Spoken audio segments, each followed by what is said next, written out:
What round they rise and find. Ronda Rousey mudou tudo. Ela quebrou barreiras, bateu recordes e construiu um império que colocou o MMA feminino no mapa. Mas, por trás das chaves de braço e dos cinturões de campeã, havia outro lado da sua história. Os relacionamentos que moldaram sua trajetória, as lutadoras que estiveram ao seu lado e os romances que se desenrolaram sob os holofotes dos esportes de combate. De casos passageiros a amores duradouros, os homens na vida de Ronda não foram apenas notas de rodapé em sua lenda. Eles fizeram parte do caos. No, I'm just saying, off record. Do drama e da evolução de uma das atletas mais dominantes que o mundo já viu. Então, vamos mergulhar no lado pessoal da mulher que fez história. Começando pelo rapaz que esteve ao seu lado antes mesmo da fama chegar. Timothy DeGorrio não era um nome conhecido, mas estava lá quando Ronda ainda lutava para subir na carreira. Os dois namoraram de 2012 a 2013, justamente quando ela causava impacto no Strikeforce e se preparava para dar o salto para o UFC. DeGorrio também era lutador de MMA, competindo no mesmo mundo que Ronda tentava dominar. Eles se conheceram enquanto Ronda treinava em Los Angeles, ambos imersos no mundo das lutas, ambos perseguindo o mesmo sonho. Para Ronda, que estava totalmente focada em se tornar campeã, ter um parceiro que entendesse a rotina exaustiva fazia sentido. Acampamentos de treinamento, cortes de peso, a guerra mental que acompanha as lutas. DeGorrio entendia tudo isso. Ele também vivia isso. Foi breve, foi intenso e não durou muito. Mas o que aconteceu depois que eles terminaram? Foi aí que as coisas ficaram complicadas. Em seu livro, Rousey escreveu sobre um incidente que a perseguiria por anos. Ela o chamou de Snappers McCreepy e descreveu uma noite que terminou em violência. Segundo Ronda, ela chegou em casa e descobriu que ele havia tirado fotos dela nua sem permissão. Ela ficou furiosa. Tão furiosa que, quando ele entrou pela porta, ela não se conteve. Ela deu um tapa tão forte nele que sua mão doeu. Depois, ela deu um soco nele. Um direto de direita, um gancho de esquerda. Ele cambaleou. Ela deu uma joelhada no rosto dele. Jogou-o no chão da cozinha. Quando ele tentou segui-la até o carro, ela o arrastou para a calçada e o deixou lá. Foi brutal, foi cru. E quando a história veio à tona, as pessoas tiveram muito a dizer. Alguns chamaram de legítima defesa. Ela argumentou que ele estava bloqueando sua saída, prendendo-a, e que ela tinha todo o direito de lutar para escapar. Outros viram de forma diferente. Chamaram de violência doméstica pura e simples. A reação foi forte. Críticos apontaram que, se os papéis fossem invertidos, se um lutador homem admitisse ter feito a mesma coisa, a reação seria muito diferente. Mas Ronda manteve suas ações. Ela disse que se sentiu ameaçada, encurralada e reagiu da maneira que qualquer lutador reagiria. Especialistas jurídicos se pronunciaram, alguns concordando que, se alguém bloqueia sua saída, você tem o direito de se defender. Outros questionaram se o nível de força era necessário. Nenhuma acusação foi apresentada. DeGorrio nunca prestou queixa, nunca levou o caso à justiça.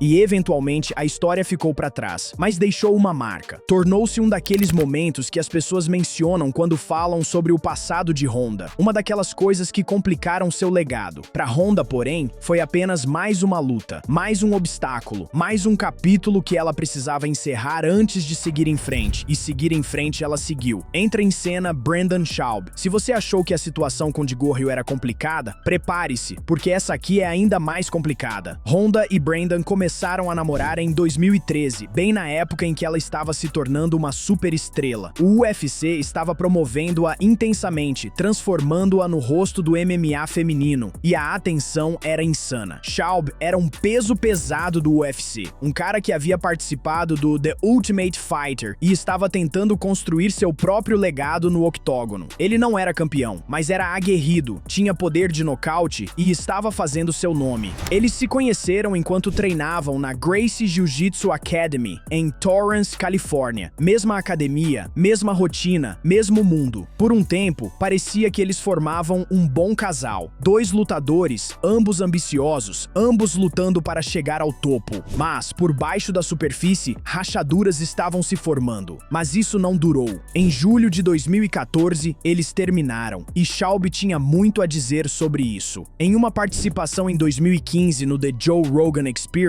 Brandon falou abertamente sobre por que as coisas desmoronaram. Ele disse que Honda estava cercada de bajuladores, pessoas que a idolatravam e concordavam com tudo o que ela dizia. E quando ele discordava, ela não gostava disso. Ele alegou que ela era exigente demais, muito desdenhosa em relação às opiniões alheias. Então ele disse algo que realmente irritou as pessoas. Ele alegou que fez um favor a Honda ao namorar com ela. Ele disse que era homem demais para ela, que ela precisava de alguém que ficasse em segundo plano e dissesse sim, o tempo todo, e que ele não era assim. A internet explodiu. Os fãs de Honda o criticaram duramente, mas Schaub recuou com veemência, dizendo que suas palavras foram distorcidas, que ele nunca teve essa intenção. Ele foi ao seu próprio podcast e disse que sempre apoiaria Honda, que não era um cara machão, que assiste a comédias românticas e bebe café como todo mundo. Mas o estrago já estava feito. O rompimento ficou ainda mais constrangedor quando Honda começou a namorar Travis Brown, outro peso pesado do UFC. E adivinhem com quem Travis estava escalado para lutar? Sim, Brandon Schaub. No UFC 460, em dezembro de 2014, Travis nocauteou Brandon no primeiro round, e Honda adorou cada segundo disso. Em suas memórias, ela admitiu que sentiu prazer em ver Travis destruir seu ex. Ela escreveu que Brandon costumava fazer joguinhos mentais com ela antes das lutas, mexendo com sua cabeça quando ela precisava se concentrar. Então, quando Travis o nocauteou, ela não se sentiu apenas satisfeita. Ela se sentiu vingada. Ela chegou a afirmar que Travis se abaixou após o nocaute e sussurrou: "Honda manda você se foder." Se isso realmente aconteceu ou não, uma coisa estava clara. Honda tinha encerrado tudo com Brandon e queria que o mundo soubesse disso. Mas Schaub, ele manteve a classe, mais ou menos. Ele disse que não guardava rancor, que estava feliz por ambos terem seguido em frente, que eles simplesmente não eram compatíveis. Ele questionou por que ela estava trazendo à tona o relacionamento deles anos depois, especialmente porque ela agora tinha uma família. Ele negou a acusação de jogos mentais, dizendo que quaisquer problemas que ela tivesse eram com sua equipe, não com ele. Ele disse que a amava como amiga, mas que eles simplesmente não estavam destinados a ficar juntos. E então, ele seguiu em frente. Mas o drama não parou por aí. Em 2018, Schaub entrou em uma briga com o presidente do UFC, Dana White. As coisas esquentaram. E Schaub postou algo no Instagram que deixou todo mundo de queixo caído. Ele disse: "Não é assim que irmãos esquimós devem falar uns com os outros. Irmãos esquimós. Esse é um termo para dois homens que já estiveram com a mesma mulher."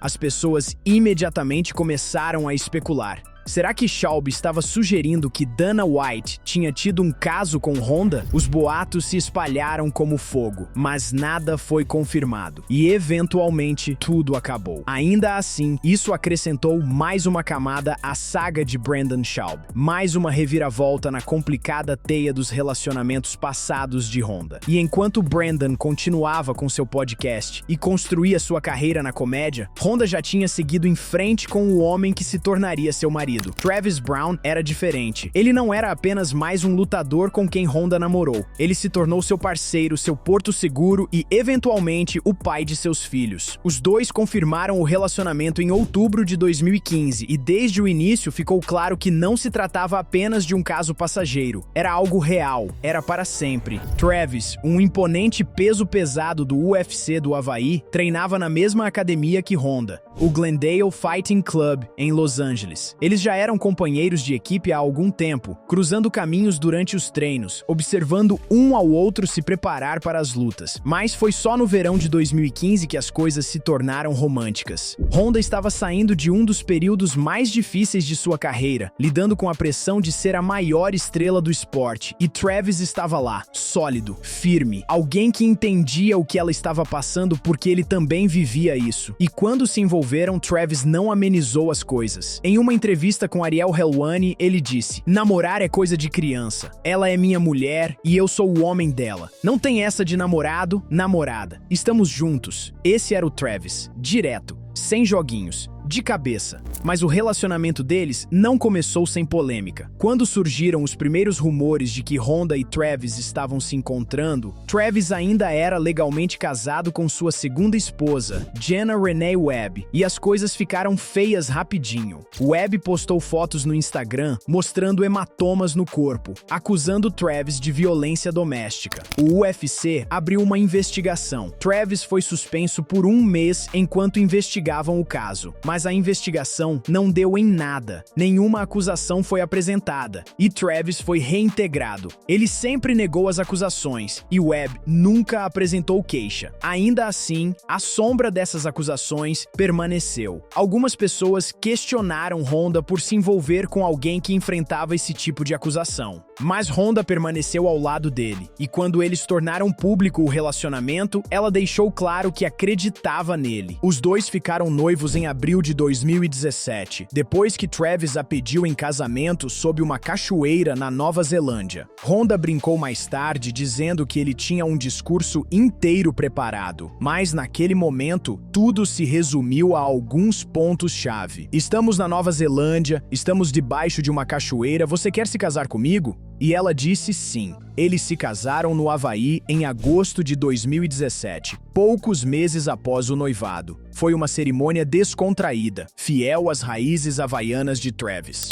Honda usou um deslumbrante vestido de renda e eles trocaram votos em um penhasco com vista para o oceano. Travis postou uma foto em preto e branco no Instagram com a legenda: "Ela é tão perfeita em todos os sentidos. Ela me faz tão feliz. Ela é minha alma gêmea. Eu te amo." E foi isso. Eles se casaram. Mas o momento foi interessante. O casamento de Honda aconteceu no mesmo fim de semana da luta entre Floyd Mayweather e Conor McGregor, o que significava que Dana White não poderia comparecer. Mais tarde, ele disse que adoraria estar lá, mas nada o tiraria daquela luta de boxe. Ainda assim, Honda não pareceu se importar. Ela havia encontrado a pessoa certa. Desde então, Honda e Travis construíram uma vida juntos. Eles são donos de 2 fazendas, uma em Oregon, chamada Browsey Acres, e outra na Califórnia. Eles criam gado, galinhas e outros animais, praticando agricultura regenerativa. Eles vendem carne localmente e se tornaram apaixonados pela agricultura sustentável. Em setembro de 2021, eles receberam sua primeira filha, La'Akea Makalapuau Kalanipo Brown,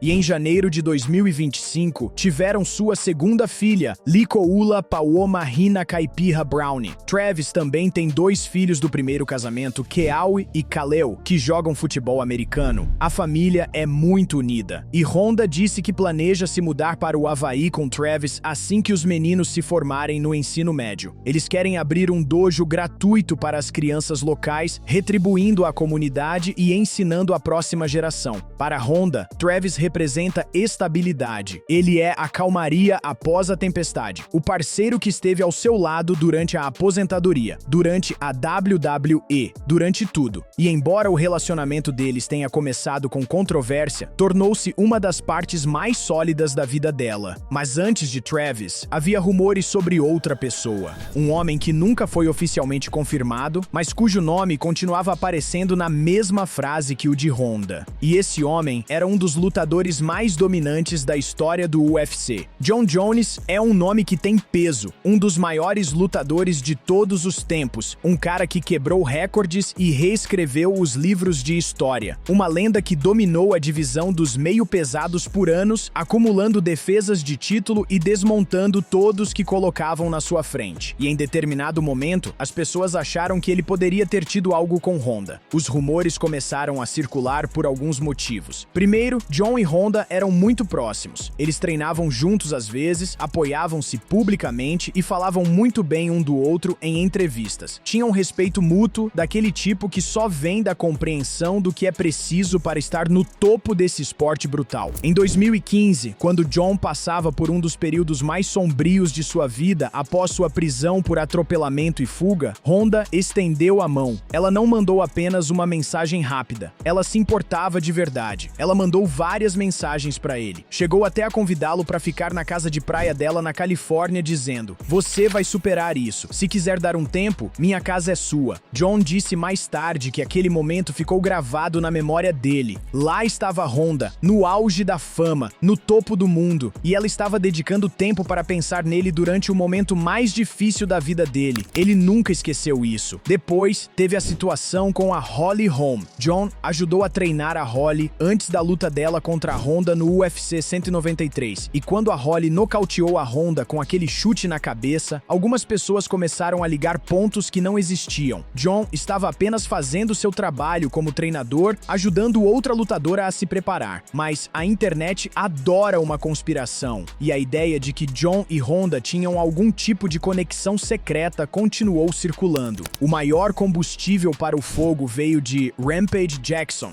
Em 2017, Rampage estava fazendo uma transmissão ao vivo e alguém perguntou a ele sobre Jon Jones. E Rampage, que nunca se contém, disse: "Jon Jones, você não tem nada a ver com a Honda. Ouvi dizer que você já se deu com ela." De qualquer forma, o chat explodiu. As pessoas não conseguiam acreditar no que acabavam de ouvir. Rampage estava dizendo que John e Honda tinham ficado? Ele tinha informações privilegiadas? Ou estava apenas jogando lenha na fogueira? Rampage nunca esclareceu. E nem John nem Honda jamais se pronunciaram sobre o assunto. Na verdade, os dois permaneceram completamente em silêncio sobre o boato. John seguiu em frente com sua carreira lendária, lidando com suas próprias controvérsias e suspensões. Honda seguiu com sua vida, acabando por se casar com Travis Brown. E o boato? Ele foi desaparecendo, mas nunca morreu de vez. Até hoje, as pessoas ainda falam sobre isso em fóruns, nas redes sociais, nos comentários do YouTube. Será que rolou alguma coisa entre John e Honda? Provavelmente não. Parece que eles eram apenas bons amigos que se apoiavam mutuamente nos momentos difíceis. Mas no mundo do MMA, onde o drama e as fofocas se espalham mais rápido do que um nocaute, a verdade nem sempre importa tanto quanto a história. E a história de John e Honda é uma história sobre a qual as pessoas ainda falam, mesmo que não haja nada de concreto. Se Jon Jones era o suposto envolvido, Derrick Lewis era o cara que gostaria que houvesse algo. E ele deixou isso muito, muito claro. Em fevereiro de 2017, Derrick, The Black Beast, Lewis, nocauteou Travis Brown na luta principal do UFC Fight Night 267 em Halifax, Canadá. Foi uma finalização brutal. Travis começou forte no primeiro round, acertando chutes fortes no corpo que deixaram Derrick visivelmente com dor. Mas no segundo round, Derrick virou o jogo. Ele acertou Travis, desferiu socos pesados e o árbitro teve que intervir. Travis se protegeu, a luta foi interrompida e Derrick teve sua mão levantada. Mas o que aconteceu depois da luta? É disso que todo mundo se lembra. Foi isso que viralizou. Foi isso que fez de Derrick Lewis uma lenda, além de seu poder de nocaute. Durante sua entrevista pós-luta com Brian Stann, Derrick estava segurando a barriga. Stann perguntou se ele estava machucado pelos chutes no corpo que Travis acertou no primeiro round. E a resposta de Derrick, lendária: "Só preciso fazer o número 2, só isso. Não está doendo por causa do chute. Só tive um arranhãozinho." A galera riu. A internet explodiu. Mas Derrick não tinha terminado. Ele continuou, atacando Travis por causa das antigas acusações de violência doméstica. Então ele soltou a frase que o tornou viral: "Cadê a bunda gostosa da Ronda Rousey?" O lugar enlouqueceu. As pessoas não conseguiam acreditar que ele tinha acabado de mencionar a namorada do adversário ao vivo na TV. Mas esse era o Derrick. Sem filtro, sem vergonha, apenas honestidade pura e crua. E ele não estava brincando. Em entrevistas depois, ele reforçou a ideia. Ele disse que agradecia ao árbitro por ter deixado a luta durar um pouco mais para que ele pudesse descarregar sua raiva na cara do Travis. Ele até disse que queria dar $1000 ao árbitro por não ter interrompido a luta mais cedo. E quanto a Honda, Derrick não parava de falar dela. Quando lutou contra Francis Ngannou no UFC 574 em 2018, ele brincou dizendo que estava nervoso porque Honda poderia estar assistindo. Ele disse que já tinha mandado flores para ela por sua indução ao Hall of Fame e que precisava lutar com ainda mais força para impressioná-la. A situação toda foi hilária, mas também o colocou em apuros em casa. Em uma entrevista de 2018, Derrick admitiu admitiu que sua esposa não estava feliz. Ela tinha cortado relações com ele completamente depois que ele mencionou Honda naquela entrevista pós-luta. Ele disse: "Minha esposa está brava. Ela não me dá nada desde que eu a mencionei naquela última entrevista. Eu preciso conseguir essa vitória para poder comprar algo legal para ela. E com sorte, vou conseguir um pouco de ação na próxima semana." Ele conseguiu a vitória. E com sorte, as coisas se acalmaram em casa. Mas a paixão de Derek por Honda não parou por aí. Em 2022, durante uma entrevista com Daniel Cormier, DC mencionou que tinha falado recentemente com Honda. E Derek, sem perder tempo, perguntou: "Perguntou por mim? Só estou dizendo, fora dos microfones." DC caiu na gargalhada. A equipe de filmagem morreu de rir. E Derek, percebendo que havia câmeras por toda parte, acrescentou: "Tudo bem, sabe? Eu sou casado mesmo." Honda nunca reconheceu os comentários de Derek, nenhuma vez. Ela nunca respondeu, nunca riu disso, nunca sequer deu a entender que sabe que ele existe. Mas Derek não parece se importar. Ele manteve a piada por anos e os fãs o adoravam por isso. Isso se tornou parte de sua marca, o nocauteador dos pesos pesados apaixonado por Ronda Rousey. E, sinceramente, é uma das histórias mais engraçadas da história do MMA. Mas enquanto Derek estava por aí flertando com Honda à distância, havia mais um nome que sempre surgia em conexão com ela. Um nome que tinha muito poder no UFC. Um nome que, se os rumores fossem verdadeiros, mudaria tudo. Esse nome? Dana White. Os rumores sobre Dana White eram loucos e começaram cedo. Na época em que Honda estava fazendo a transição do Strikeforce para o UFC, passou muito tempo com Dana. E eu digo muito mesmo. As negociações do contrato estavam se arrastando. E toda vez que parecia que um acordo estava perto, Honda voava para um evento do UFC com Dana, só para garantir que pudessem anunciar a assinatura dela juntos. Eles estavam em jatos particulares, viajando pelo mundo, aparecendo em coletivas de imprensa. E as pessoas começaram a comentar. Amigos perguntavam a Honda: "Você está namorando o Dana White?" Os fãs especulavam na internet. Os boatos estavam a todo vapor. Mas a verdade é esta: era tudo trabalho. Honda já disse várias vezes que toda a situação era irritante. Ela é péssima em guardar segredos. E ter que desviar perguntas sobre por que estava constantemente com o Dana era frustrante. Mas também era meio legal. Ela estava voando em jatos particulares, sendo mimada, tendo um gostinho de como seria seu futuro no UFC. Mesmo assim, os boatos persistiram. Em seu livro, Honda abordou os rumores diretamente. Ela deixou claro que ela e Dana nunca tiveram um envolvimento romântico. Eles estavam apenas tentando fechar um acordo, e o processo demorou mais do que o esperado. Dana também desmentiu os rumores, dizendo que ele e Honda são bons amigos e nada mais. Mas mesmo agora, anos depois, as pessoas ainda trazem isso à tona. A ideia de que a maior estrela feminina do UFC e o presidente da empresa tivessem algo acontecendo é o tipo de história que se recusa a morrer. E embora não haja evidências de que isso tenha acontecido, a especulação por si só mostra o quanto a vida pessoal de Honda atraía a atenção. Cada relacionamento, cada boato, cada interação era analisado minuciosamente, porque Honda não era apenas uma lutadora, ela era um fenômeno, e as pessoas queriam saber tudo sobre ela dentro e fora do octógono.